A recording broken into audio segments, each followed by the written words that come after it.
Okay, well, good morning, everybody. It's good to see you, even those of you on the cheap seats here. We kind of changed the layout this morning to try and fit some more people in. So some of you looked really confused when you came in. It's like, my seat's gone. Yeah, we're just trying to make some more room without going to two services. So be grateful. So it's good to be back together this morning. Good to see you all again. Hope you've had a good week. Tammy and I had the joy of hanging out with the Vineyard pastors in East Anglia this week, which was fun.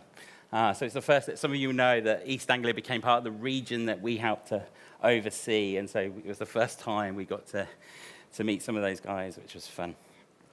So this morning, we're going to continue our series that we started in January. I'm not sure if that was me. Where we're kind of following the story of the Israelites as they wander around the wilderness after they were led out of Egypt as slaves and before they enter into the Promised Land. It's really a story of the kind of this moment where God takes us into an in-between space in our lives. That space between sort of exiting one reality. It is me. Too much in my pocket. Exiting one reality and stepping into the next.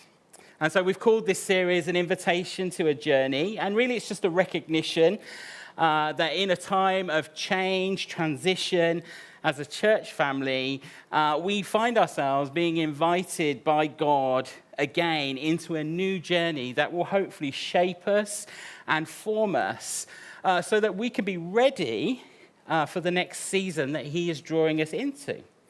And so as we look at the story of the Israelites, I'm sure over the last few weeks we can all identify with their behavior. You know, the grumbling. If you can't, I can. And at the same time, we can be encouraged by the way God responded to them in the wilderness. So last week, Tammy talked about the importance of faith as we face the future. Today, I want to talk a little bit about the importance of vision as we face the future. And so last week, we saw the Israelites were at the kind of the edge of the Promised Land. And God was kind of inviting them to take a look at what was to come. He wanted them to get a picture of what was being promised to them. And so if you've got a Bible, why don't you flip back with me to Numbers chapter 13.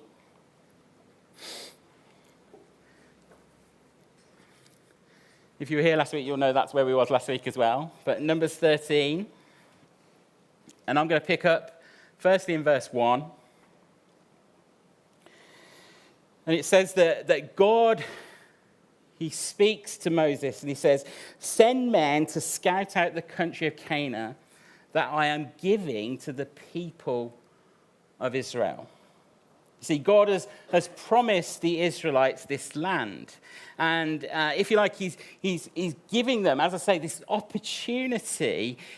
He's encouraging them to have a foretaste of what this land is like.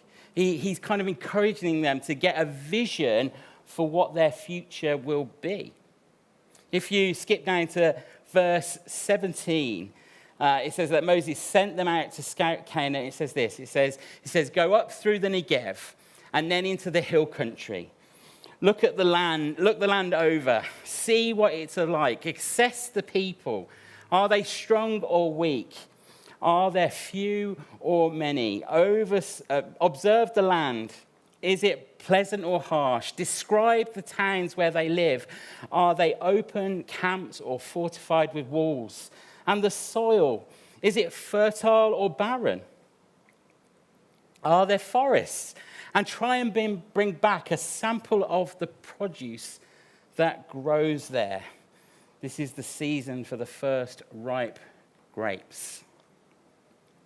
And so what we've seen so far in this this teaching series is that the Israelites have been miraculously delivered from Egypt, as we all know, but then they've been led into this barren wasteland that we call the wilderness. And as we've seen, it's a place of harsh reality where God himself is having to sustain his people. And as we saw a couple of weeks ago, he gives them just what they need. But he doesn't give them an easy way out. There's no easy way out of this situation. They're stuck here. This is where they are. And it's not until they reach a real low moment that the Lord, he says to them, he says, don't be discouraged. Don't be discouraged. This isn't the end. This is just the beginning. And I want you to see what's in store for you. I want you to see what I have for you as my people. And you know, that's the kind of pattern that we see throughout the whole of the scriptures. It's the pattern of spiritual growth. Often God takes us on a journey that feels like a long period of nothing. Can anyone ever relate to that? You know, just this long, barren period where nothing seems to happen. A journey of dark valleys and paths where we reach a point in the journey where it feels, we feel completely ground down, where our spirits are crushed, or our joy has gone, or our faith seems lost. And it's often in moments like that that the Lord will graciously come. In those moments of despair, he will graciously come and remind us of his purposes and plans. The journalist Malcolm Muggeridge, he said at the end of his life, he said, looking over my 90 years, I realize I've never made any progress in good times. I only progressed in the hard times. That's encouraging, isn't it? And but this is true. It's true of the journey that we often find ourselves on. That it's in the lowest moments, it's in those dark places, in those places of confusion, those places where we think, I'm never going to get out of this hole. It's in those places that God will so often graciously come and reveal himself to us again. He'll give us a vision for what things could be. He'll give us a hope for what the future may hold, where God enables us in many ways to see things from his perspective. Proverbs 29:18 says, where there is no vision, the people perish. And the truth is that over the last few years, we have discovered the harsh reality of that, haven't we? Suddenly, we've all got in touch with the fact that we're not as in control as we like to think we are. That, I just wonder how many churches at the start of 2020, had their 2020 vision. A church marketer's dream. But just to kind of have it quashed within a few short months. And even since then, this last year, the last 10 months, coming back from this pandemic, where it's felt like we're back and we're not back. And it's felt like, there's been moments of progress where we feel hopeful, and then moments of utter despair. There's been moments where we think, we can do stuff, and then moments where we can't do it again. It hasn't been an easy season to cast vision, has it? It hasn't been an easy season to say, look what the future holds. And so where there has been little opportunity to capture the vision that the Lord has for us, I'm aware that we felt the pain of that, just as a community, that we felt the pain of that because, where there is no vision, the people perish. We feel the pain. And so it's important that we understand the season that we're in. It's important that we understand that it's been difficult. It's been hard. None of us have got a textbook. I'm sure an American is writing one right now, but none of us have got a textbook on how to live in a pandemic, have we? None of us have it worked out. And you see, it's in moments like the ones we've experienced, and it's in moments like this for the Israelites, that God comes and he gives them vision again. He gives them a revelation. He speaks to them about seeing the promised land. You know, the words that Moses uses is the language of vision. He says, look over the land, see what it's like, observe the land, describe the land, look at it with your eyes. Tell us what you see, describe it. He even says, taste it and bring some back for us. And it's in that place of discouragement, in a place of pain, in a place of change, in a place of transition that God wants to speak hope again. He wants to speak into our lives and give us a fresh sense of his vision, a fresh sense of hope for the future. You know, when our soul is in the depths, the Lord wants to lift up our eyes. And he wants us to see things from his perspective. He wants to, if you like, sanctify our imaginations again. Give us a fresh imagination for what's ahead. Many of us would have heard of a local hero of the faith by the name of William Carey. And he's known as the father of modern mission. He was born in Paulsbury, just down the road, in the 1700s. He was poor, and he was an uneducated shoemaker. He came to faith in his teens. He married his wife when he was 20. They had children that they had to provide for. But he also became a self-taught scholar of Hebrew and Greek, a bit like Paul Veal. And he was a botanist. He became a pastor. He led a number of churches in and around Northampton. And he finally pioneered the Baptist mission to India.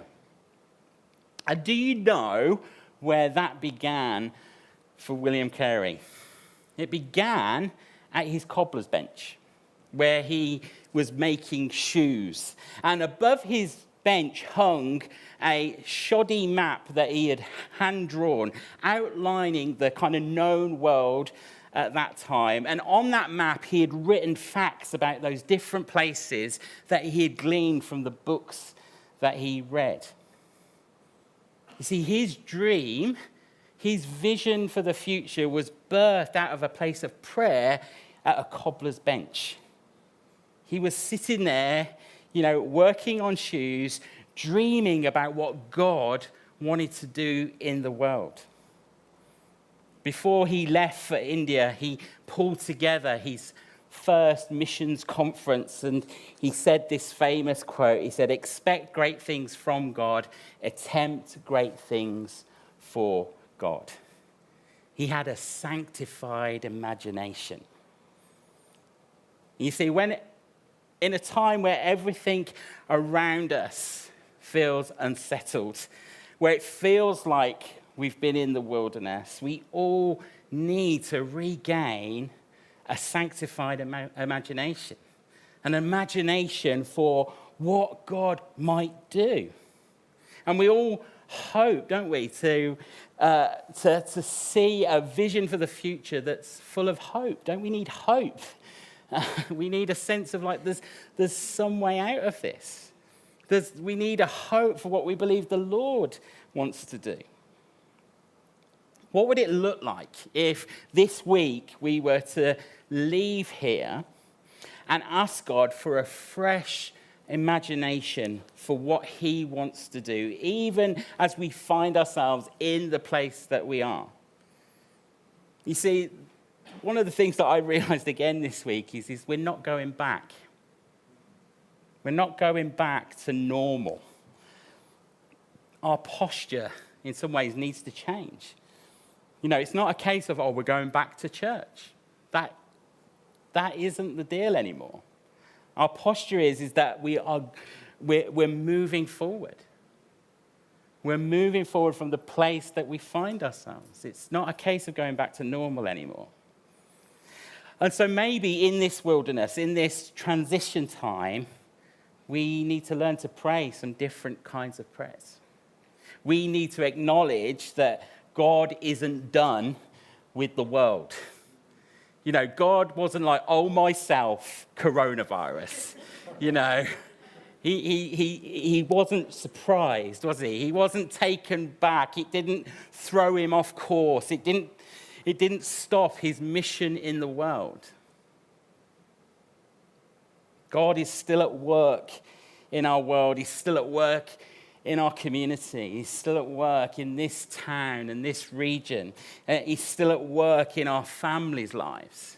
He's still at work in me. He's still at work in you. He's still working. He's still at work.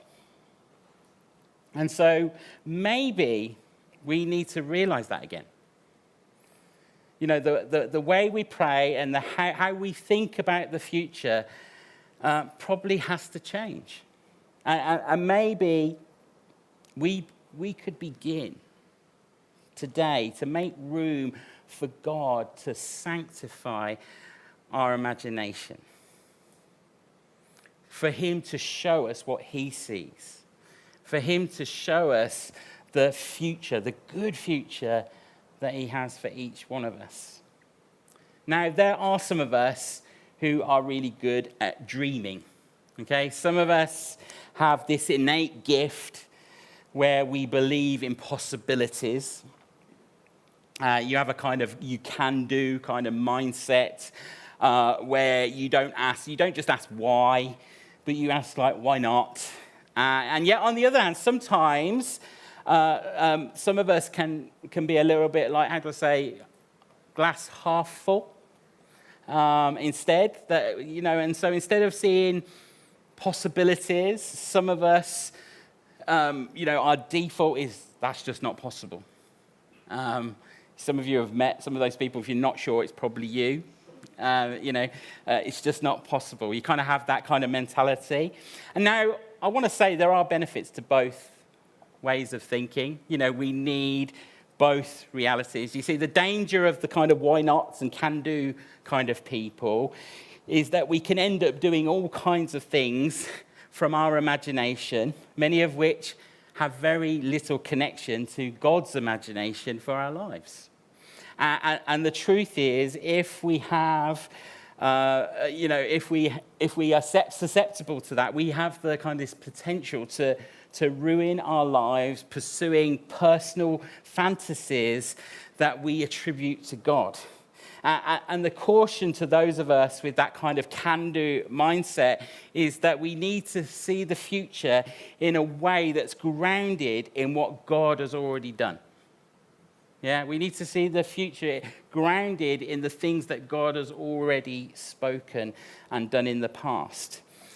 In the book of Genesis, God speaks to a man called Abraham, and he says to him that his offspring are going to outnumber the dust of the earth. It's going to be impossible to count. And he says to Abraham in Genesis 13:17, he says, "Go, walk the length and breadth of the land, for I am giving it to you." And so when God says to Moses, send men to scout out the land that I've promised to the people of Israel, God is reminding Moses that he made a promise to Abraham. That this wasn't something that Moses cooked up in his head. He didn't just say, well, wouldn't it be great to have a promised land? But actually it was rooted in something that God had already put in motion. God had ensured Abraham that his descendants would take possession of a land. And they all knew this. The Israelites knew this promise. And it's in this moment that God's saying, now I'm going to fulfill the promise. I'm going to give you what I promised Abraham. Now, what we sometimes forget is that promise was for a purpose. You know, if we go back to Genesis chapter 12, you know, the Lord speaks to Abraham and he says, I will make you a great nation and I will bless you. I will make your name great and you will be a blessing. I will bless those who bless you and whoever curses you, I will curse. And all peoples of the earth will be blessed through you. And you see the purposes for Israel were to not be selfish. And the Lord tells Abraham, all people of the earth will be blessed through you. Now, the rest of the Old Testament, if you're familiar with it, is really the account of Israel not living up to the purpose of the promise. You know, they don't live up to it until the point God says, okay, I'm going to fulfill the purpose of this promise. I'm going to send my son. He will be the fulfillment of Israel's calling to be the blessing to the nations. And you see, when God shows us the future, when he gives us a promise, it always comes with a greater purpose. It always comes with a greater purpose. And at the same time for us, you see, it means we need to become different kind of people. That when we get in touch with God's vision for our lives and for our world, when we get in touch with that, it changes our perspective. We're given a new sense of purpose, a new sense of direction. You see, the goal isn't just to live in our own little lives, in our own little worlds. That isn't the goal. Instead, we're entering into God's life, and we're called to serve God's world. You see, it's not a bless me kind of club. You know, it's not God bless me, but it's God bless me so I can be a blessing to others. I come across a church recently, and they were saying that every new person that walks through the door, they say to them, our goal is that you will not be here in 3 years' time. Not the greatest welcome in the world. But what they're saying is we're called to be blessed to be a blessing. This isn't a bless me club where we gather as many blessings as we can in one place, but actually we want to bless others. We want to see blessings multiplied in other communities, in other neighborhoods, in other towns, in other cities. And you know, that's been the journey that we've been on as a church for a number of years now. You know, back in 2017, God gave us this word multiply. And within a year, you know, we'd grown to a place where we extended ourselves. We extended this community to another place, Wellingborough. And then a year after that, the guys in Kettering started to gather, and they started to be a blessing in that community. And then we bumped into a bunch of folks from Raunds. And before we knew it, we had multiplied. That what had happened here was also happening in 3 other locations. Now, back then, we were doing that with this understanding that we were one church in multiple places. And although that may have looked like a well-oiled, slick machine on the surface, you know, just ask any of our pastoral staff, it felt hard. There was a strain. There was a cost to that kind of growth. You know, we went from like 200 people in this space to like 600 people across multiple locations. And we felt the pain of that. And yet we knew at the same time there was still so much more for us to do. There was still so much that God wanted to do. There were still other places where he wanted to bless us in order to be a blessing. Yet inside, we felt like we'd reached a ceiling. We felt like we'd reached a place where we couldn't go on anymore. And so we began, you'll remember this time last year, a reimagining process. And the Lord started to speak to us from the book of Acts and how this kind of church in Jerusalem that had grown comfortable and in some ways secure suddenly got thrust into a season of pressure, a wilderness moment. For them, it was persecution. And what happened as a result was they scattered and things multiplied in ways that they could never imagine. And one of the things that I observed as I kind of reread that narrative over and over again was, you know, the leaders in the church, the apostles. Have you noticed that the church was multiplying, and the thing that they constantly had to do was catch up? They constantly had to catch up with what the Spirit of God was doing. And in many ways, they lost control. They lost control of what was happening because the Spirit of God was multiplying things, birthing things. Things were being multiplied. And as we kind of read through that narrative again, as we observed that reality, the Lord started to speak to us. The Lord started to speak to us about loosening control. And one of the things I felt the Lord say to me was, if you're willing to let go, if you're willing to live open-handedly, you'll get to see multiplication in ways that you could never imagine. You'll get to be a blessing in ways you could never imagine. And so that's what we began to do. Last April, you'll remember the Kettering guys became Kettering Vineyard. We released them as a church. And then under the leadership of Tom and Ash, we merged our Wellingborough and Rhodes locations together. And we now have this thriving church that meets and is gathering people right across the Nen Valley. In the last year, we have given away 200 people. As a church, we've given away some of our best leaders. We've given away people for the sake of God's mission on the earth. We've given away people who have blessed us so they can go and be a blessing in other places. And of course, as we know, God is continuing to direct us and speak to us. And Tammy and I are going to be leading a new team this summer as we get ready to launch the next blessing in Milton Keynes. But we don't want to stop there. We want to keep blessing others. Some of you will know that Northampton is in a regional area that the government refers to as the Oxford-Cambridge Arc. I think we've got a slide that illustrates that, the Oxford-Cambridge Arc. It's a cluster of counties in the northwest, which are northwest of London, and it marks a significant area of growth for our country. It's home to 3.5 million people. And we began to ask ourselves a few years ago, what would it look like to take responsibility for this patch? If we don't take responsibility, who will? So what would it look like for us to take responsibility for this patch? So our starting point is currently in this arc. There are already 10 Vineyard churches in this arc. And so you can see them there. There's a few that as a church community, we've been involved in helping to start. But a number of Vineyard churches that have been started at different times over the last few years.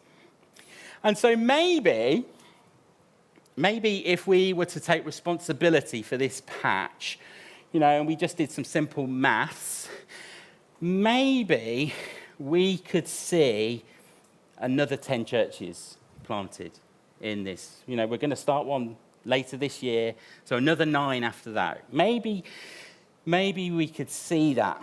And, that would be significant, wouldn't it? That would be significant to see another 10 churches planted here. But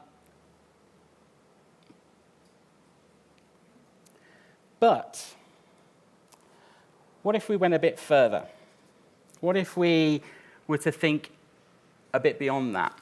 What if the 10 existing churches and the 10 churches we planted jointly took responsibility for this patch? Maybe we could see 50 churches planted. I've got no idea where those marks are, by the way, just so you know, there's nothing prophetic about it at all. But maybe we could see 50 churches planted. And as crazy as that sounds, it does sound kind of crazy, doesn't it? It's kind of like, yeah, okay. What's Steve been smoking? But if we were to remove 5% of the population, in the sense of, about 5% of the population are probably already connected to the church, planting 50 churches, having 50 churches in this patch would still only mean one church for every 66,500 people. One church for every 66,500 people.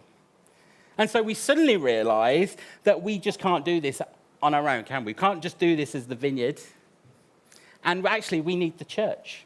And we need the church in all its shapes and sizes and denominations to be thinking the same way. And that's what, whenever we see a church get planted, there was a Malton Parish Church planted a church in Duston during lockdown. I was like, oh, that's amazing. This is great. Because every time the church steps out and does that, that's exciting. That's important. And so, we need the church to think like this. We need the church to think like this. And so if we're going to get this task done, we need to see a lot of churches planting churches. And so in this next season, could it be possible that God could sanctify our imaginations for something like this? For what could be? That in the midst of him inviting us as a community to loosen control, to live with our hands open, and actually to reposition ourselves as people who are not building an empire, but playing our part alongside our Anglican and Baptist and New Frontiers brothers and sisters and anyone else you can think of. And maybe this is the moment for that. I realized I'm 44 now, and I don't look it, but I'm 44. It happened a couple of weeks ago. And I realized as I was thinking about this is that I probably won't get to see this fulfilled. Maybe I've got 30 years left. I don't know. That's not prophecy either. But just because I might not see this fulfilled, does that mean I shouldn't have a go? That we shouldn't have a go? That we should all be people who are willing to play our part, to dream the impossible, to begin to reimagine again what it means to be blessed, to be a blessing, to give ourselves away. And so seeing the future from the place of the wilderness is grounded in what God has already done in the past. He's already started to multiply us in the past, hasn't he? We've already had an opportunity to see things multiplied in different places. But the sense is as we move forward, he's asking us to trust him again in the present. And that's a real test. I'm aware of that. That's a real test. In Numbers 13, when they're sent out to scout the land, they return, don't they? And they describe what they see. They say the land is flowing with milk and honey, whatever that is. And we've brought some back for you. Try it out. And then they say, the only thing is, ... The only thing is there's giants in the land. Or the only thing is there are Amalekites or Hittites or Jebusites or Amorites or Canaanites or some other ites. That's the only thing is. We can't quite do that. And so out of 12 spies, only 2 of them come back with a good report. 2 parts good, 10 parts bad. And that's how often we respond about the future from the place of the wilderness. It's often how many of us can look at things right now. Some of you are like, Lord, this is great what Steve's sharing, this kind of crazy vision for churches to be planted all over the place. But doesn't he realize we're just coming out of a global pandemic?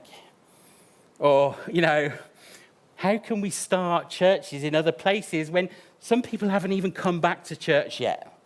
We're still not sure if we can do things the way we used to. And it's in moments like this that we've got to trust God again, haven't we? We've got to trust him again, based on his ability to sanctify our imaginations and based on how he has acted in the past. That in this moment, we need to believe again that he has a good future marked out for every single one of us. And we need to be men and women who play our part, live out our faith and fulfill his vision for our lives. I just wonder in this season of change and transition if you have started to hear God speaking to you again. And as you've heard the Lord stir something in your heart again, right now you're kind of like 2 parts short, but 10 parts unsure. 2 parts of you are like, yes, I want to say yes to this, but the other 10 parts are like, oh, I can't do this. This isn't the right time. There's too many obstacles in the way. It may be that the Lord has spoken promises to you. Things that he's spoken to you in the quiet of your heart, maybe years ago. Promises that God has made. But right now, you're in the wilderness. And 2 parts of you wants to believe it, but 10 parts of you don't. Maybe, as some of you have heard us share some of our plans for this new church plant, maybe you've thought, I could play a part in something like that. Yet only 2 parts of you believe that, and 10 parts don't. I wonder what could happen if we were to bring whatever vision we hold in our hearts right to God, and as we bring it to him, that we would confess, Lord, I want to trust you wholeheartedly. I want to believe, Lord, that you're speaking to me. I want to believe that you're revealing your good future to me. Yet, Lord, help me in my unbelief. Lord, I'm 2 parts in, but I'm 10 parts out. I'm 2 parts in on this. I think it could happen. I think it could work. I think I could play a part in what you're doing in this next season, in us as a community, as a people. I think I could play my part in my neighborhood, in the school that's around the corner from my house. I think you've given me a vision for this, Lord, and I'm 2 parts in, but I'm 10 parts out. Because that's how we think from a place of brokenness. That's how we think from a place of pain. That's how we think in the wilderness. And maybe this morning, there's an opportunity for us to overcome some of those obstacles that we put into place. Some of those things that stop us from dreaming again. As I said, we're not going back. We're not going back to normal. We've got to move forward as a church. You know, I remember when we first stepped back in this room, when was it? I can't even remember who it was. Summertime, was it? And it was wonderful to see everybody. But I remember the thing in my heart was like, I could see all the people who weren't here. And that's painful, isn't it? Some of us sit in this room week after week and think, oh, I wonder where so-and-so or so-and-so's gone. And that's so hard. And as a pastor, you feel it. You feel it in the room for every person who's not here anymore. And as much as we want to reach out and love and care and do all that we can for those people, we've got to move forward. We've got to move on. We've got to step into the promises that God has for us, even in the worst of times. Even when it feels like this is a totally ridiculous moment to be thinking about planting churches. And we could be slightly crazy. I do genuinely think we could be. So I don't know where to end. So why don't we stand?